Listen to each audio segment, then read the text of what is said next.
I read a little article, you probably heard it too, referring to the life of Jesus Christ. The effect of one single life on this earth, one solitary life. Let me read it to you. It's referring to Christ. Compare that with yourself. He was born in a small, unknown village, in a very small country. He was born the son of a very poor village woman. He grew up in another small village where he worked only as a carpenter until he was 30 years old. And then for the next 3 years, he was a traveling preacher. You know, the world doesn't value carpenters or traveling preachers. He never wrote a book. He never held any public office. He never had a family. He never owned a house. He didn't go to college.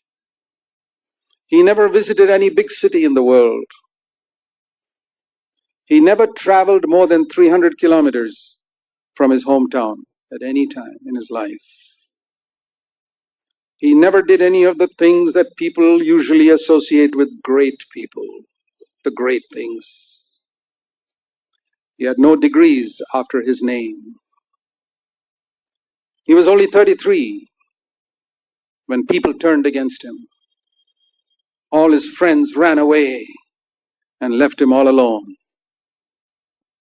He was handed over to his enemies, and they put him through the mockery of a trial. He was executed by crucifixion by the government of his day as a criminal. And while he was dying, his executioners gambled for his clothes, which were the only property he had on this earth.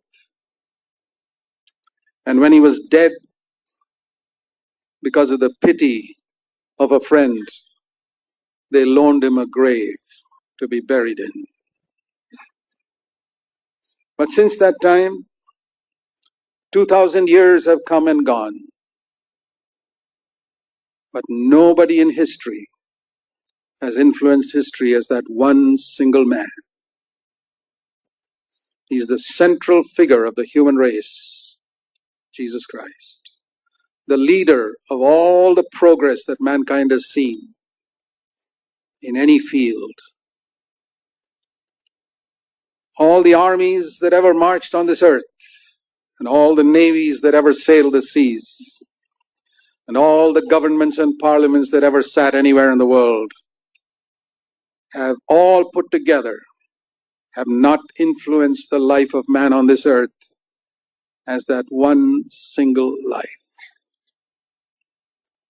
And he says to us, follow me. You don't have to be famous, brothers, sisters. You don't have to write a book. You don't have to own a house. You don't have to have a family. If you have these things, thank God for it. I'm not saying anything wrong with these things.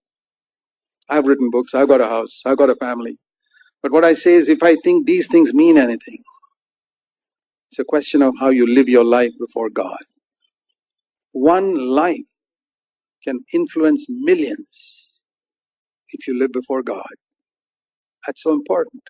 So when you look at the values with which Jesus lived his life, we learn something. What is the secret of his life?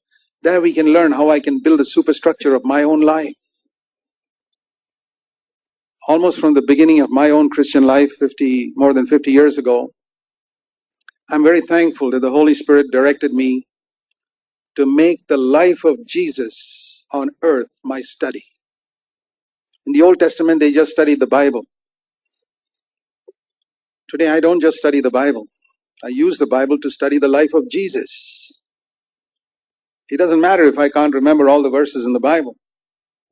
If I've studied the life of Jesus and understood how he lived and patterned my own life after that by the power of his Holy Spirit, then I've lived a wonderful life, even if I don't know the Bible. Because remember that for 1400 years, nobody had a Bible like this after Christ rose again. Printed Bibles were available only in the 1500s. How did people live for 1,400 years without a Bible at home? And even the early Christians, there was no New Testament in those days. The New Testament was completed towards the end of the first century. But they had something. They heard about the life of Jesus. And the Holy Spirit showed them the principles by which Jesus lived. And that's how Christians, true Christians, lived when they didn't have a Bible. Today we have so much Bible knowledge. We study the Bible. It's good. But it's a question of what do you go to the Bible for? Just to get a sermon sometimes. Make the life of Jesus your study. That's endless. And I'm still learning how to live as I study the life of Jesus. The principles by which he lived his life.